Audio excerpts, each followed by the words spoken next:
welcome back to a new episode of Blow the Whistle. We're live from Media City with the latest on Northwest Sport. We hope you haven't missed us too much after a few weeks off. I'm Evie. And I'm Max. Coming up on this afternoon's show, we look ahead to the F1 and look back at a busy weekend as ever in the Premier League and the latest from Semester 2 Unisports. Get in touch on social media at blowthewhistle.uos and let us know your thoughts on topics discussed, and remember to vote on our polls so that we use to discuss the big sporting news. Yes, right. It's been a while since we chatted about F1 and it of course returns this weekend with the first pre-season test. Car launches started a few weeks ago and current world champions Red Bull revealed some very exciting news during their launch. Our latest recruit Darcy has more. At their car launch in New York, Red Bull announced that they will be entering a technical partnership with Ford from 2026. This will see Ford partner with Red Bull powertrains to create a next-gen power unit for both Red Bull Racing and AlphaTauri, in line with the regulation changes. Well, I have to say Ford is going to return to Formula One after more than 20 years. So what are your thoughts on Ford re-entering F1? I think for 2026 it's good. If it was happening now, I think it would be a stupid decision, considering they're doing so well and dominating the sport. Ford have already had a highly successful career in F1, joining the sport in 1967 and supplying engines to teams such as McLaren, Lotus and Tyrrell. Their departure came in 2004 when Jaguar Racing was sold to Red Bull. I think it's really cool. I think it's going to be, a big thing for F1 again, them coming back, but obviously the engines and powertrains and things might change over the next few years and in 2026 as well. But I think it's going to be really interesting, see how they get on. But I still think they're going to be one of the top teams when they join. So, yeah, just have to see. But I think it'll be really, really good for them. Red Bull team principal Christian Horner describes the partnership as a purely technical and commercial deal, allowing access not only to developmental software but also the ability to break into the US market. The team's current partnership with Honda will end in 2025, and Horner says that Red Bull's paths are different for the 2026 season. And I think from the first moment that we met and spoke, and with Bill Ford as well, it was very clear that there was a natural synergy between the two companies, and it was a very easy deal to put together because the desire was there from both sides. I think 2026 it'll be good with the new engine regulations. Should be interesting to see what Ford can bring to Red Bull. But for now, Red Bull will be entering the 2023 season as reigning world champions, and we don't have long to wait to see if they'll stay on top. Thank you very much, Darcy, and we'll have more on the F1 in the next few weeks. Anyway, good result for Forest this weekend. Mats with the Reds holding Manchester City to a 1-1 draw at the City ground, but it's not just the title race that's surrounding City at the moment, with the Blues being charged for breaking financial fair play rules around 100 times over a 9-year period. Yes, a very interesting situation. Right, let's go over to our reporter Johnny Bentley, who has the latest from the Etihad and what the charges mean for the reigning Premier League champions. Manchester City have had some amazing success under their Abu Dhabi ownership. However, that success has recently been brought into question just a little bit by the allegations of the Premier League. The Premier League claim they have breached rules and regulations set by the league over 100 times. 50 of those are due to financial accuracy. 8 of those are due to supposed managerial overpayments. 25 of those are due to profit and sustainability numbers. And then 30 of those are down to just Premier League rules in general. All in all, this comes to, as I say, over 100 breaches or alleged breaches of Premier League rules and regulations that have been put into place. And it has threatened to potentially derail Manchester City's season at this moment in time, still gunning for the Champions League, still gunning for the Premier League. But it's not the first time that Manchester City have been in this position. In 2020, UEFA attacked them with FFP allegations or breaking of FFP allegations, threatening them with a 2-year ban from all UEFA club competitions. That didn't work. Currently, some of the measures in place, or some of the things that could happen that could be put into place, on the table we have possible points deductions, hefty fines, even some suggestions that they could take away trophies that have been won during this period. These allegations are dated between the years of 2009 and 2018, so it doesn't actually start during Pep Guardiola's very successful time at the club. It dates all the way back to Roberto Mancini's time at the club, including their first Premier League title in 2012. The actions that are happening at this moment in time will no doubt have a little bit of an effect on what other clubs feel is appropriate to do in England. Of course, Newcastle United have just been taken over by a Saudi ownership. Maybe they will have to think twice about how they operate in the transfer market and how they operate generally with their finances. Manchester United are also being linked with a Saudi takeover. Could that affect how they go about future business? It's worth bearing in mind that everything that is on the table at this moment in time is simply an allegation. Nothing is set in stone, and there is a very high chance, according to manager Pep Guardiola, that this thing will be resolved pretty quickly, or hopefully, at least before the end of the season. But the fact that the Premier League are coming in on this should be a warning to all clubs, I believe. It should be a warning to all clubs that you can't necessarily bend the rules as you maybe thought you could. Thank you, Johnny. So, Matt, what do you think the outcome's going to be for City? Yeah, it's an interesting one, Evie, because well, it's a situation that's never really been seen before, especially with a team like City, because they are the best in Europe. People argue that the best in the world. So, you know, if the Premier League want to make a statement in a way of look, if you break the rules, then you're going to get punished, then they've got to give it to anyone, whether that's Man City, whether it's Forest, whether it's a lower Premier League team, whoever that may be. You see teams are punished all the time in football, but more down the lower leagues. Birmingham have just had recent charges, and there's many other clubs that have had troubles in recent years, Coventry, just to name a few. So it will be interesting to see how the Premier League deals with this situation, but they've certainly got to make a statement and say, look, this is what happens if you break the rules. But then, of course, City fans will be saying, well, hang on a minute, Newcastle have similar owners to us. They've been questioned for some things they've done, and whether the Premier League look elsewhere as well and potentially find other people, we'll have to see. It's an interesting one for sure. Right, now it's time for university sports, with all the attention drawn to the basketball team, and rightly so. The side, who are currently top of the league, face Sheffield's first tomorrow in what will be an exciting clash in the Northern Conference Cup semi-finals. That's a mouthful. For more, our reporter, Super Sam Armitage, joins us in the studio. Yes, thanks guys. Yes, whilst one side in Manchester look forward to a cup final this weekend, and there'll be more of that later, perhaps the cup final fever will bleed into the sports here at Salford University. Because the basketball team, they've enjoyed a rejuvenated season. They sit top of their league with 7 wins and only 1 defeat. They will have to travel to title chasers Manchester Met seconds and Liverpool John Moores firsts to secure the top spot. But for now, their focus tomorrow is on Sheffield in their cup semi-final. Now Sheffield, they sit top of the opposing division within the same second tier. It's been pretty plain sailing for Salford getting this far in the cup. They've defeated Sheffield College, Man Met Threes and Sunderland 2 weeks ago. Sheffield have had it tougher, you may say, having to get through Bolton, Bradford and Durham Threes to get to the semi-final. You may say that they are the favourites because of that. However, they do occupy a worse record within their division, losing twice in 8 games. Now, whether this is due to their division being harder is yet to be unknown. What is also yet to be unknown is the impact that Sheffield's coach will bring to their play. Now, if any of you follow the Sheffield Sharks or the BBL in general, you'll be familiar with Mike Tuck, who played 500 times in the BBL before his retirement at the end of last season. He has now transitioned into a Sky Sports pundit for the BBL and is also the coach for tomorrow's visitors. With the Northern Conference Cup only featuring teams in Tier 2 or below, it has to be said that whoever wins tomorrow's clash of the table toppers will be heavy favourites in the final. However, before either side focuses on Durham seconds or York firsts, they will need to be on top of their game tomorrow at the Sports Centre in Salford.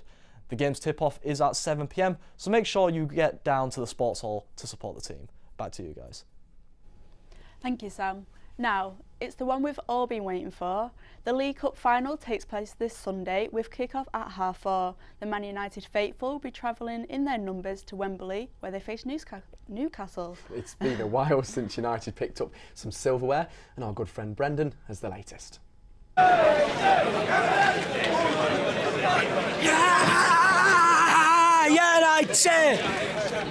Manchester United play Newcastle in the Carabao Cup final this weekend. If they were to win, that would be their first piece of silverware since Jose Mourinho took them to the Europa League final in 2017. Now that's 6 years since they last tasted glory, but there's been a sea change at United in recent months. Win or lose this weekend, Manchester United fans will still have something to be optimistic about. They're currently 3rd in the league, and they're only a few points off Manchester City. I'm here to gauge the reaction of fans, to see how they think that the final will go, and whether they think they'll be able to win it.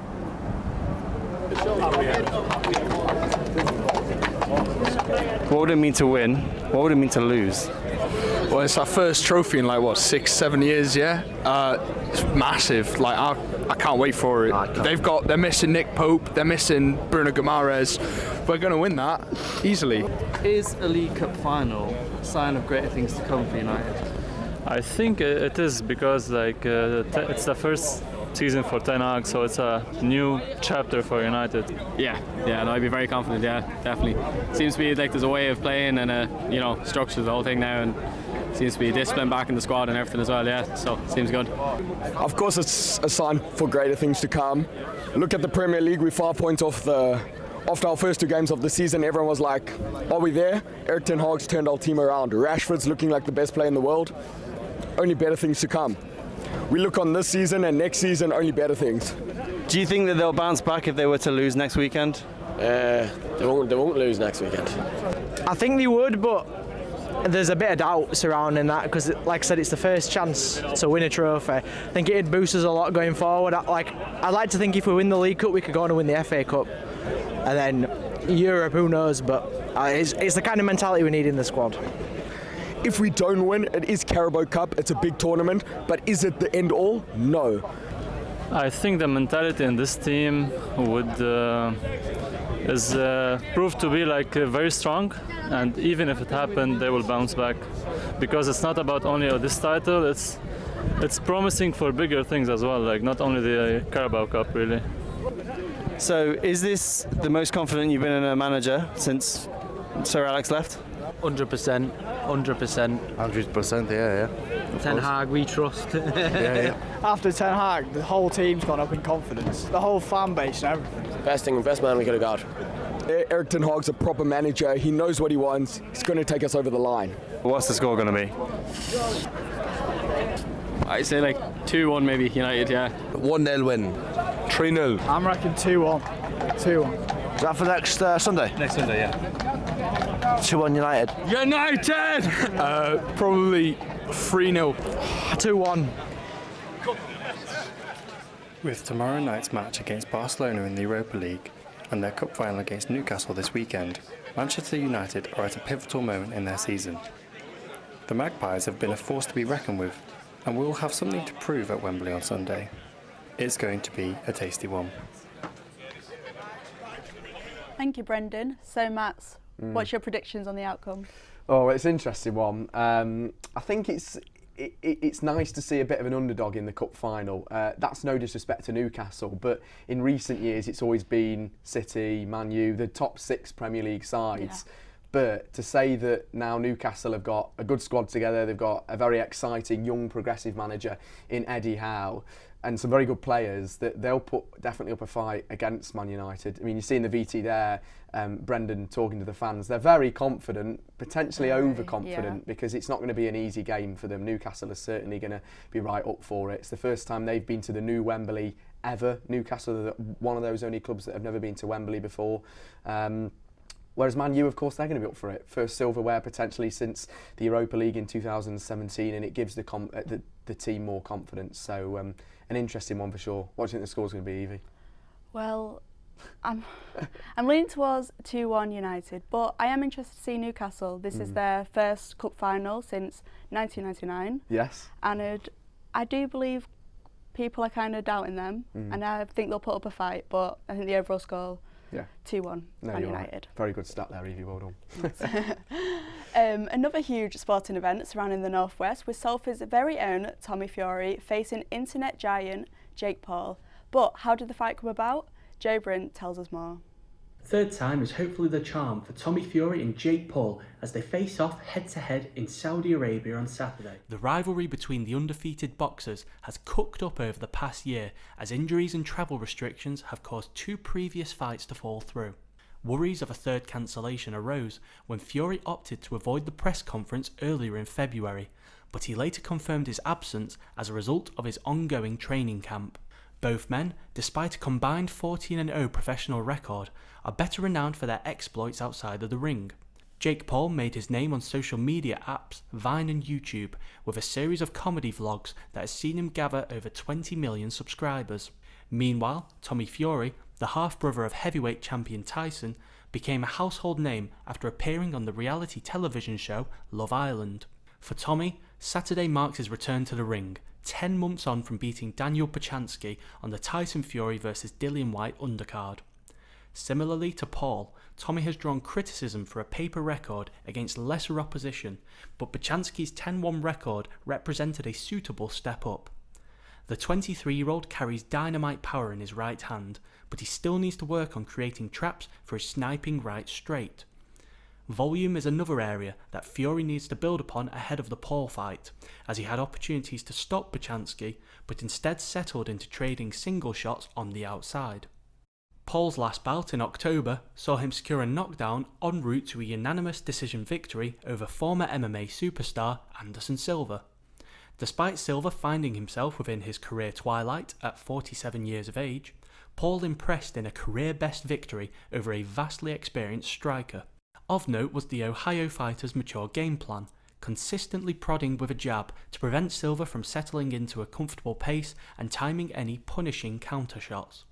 Paul needs to work on moving laterally, however, having been punished by Tyrone Woodley and Silva for failing to move his feet out of range of incoming strikes. The stakes are high for both on Saturday. A win for Tommy underlines his credentials as a true professional boxer.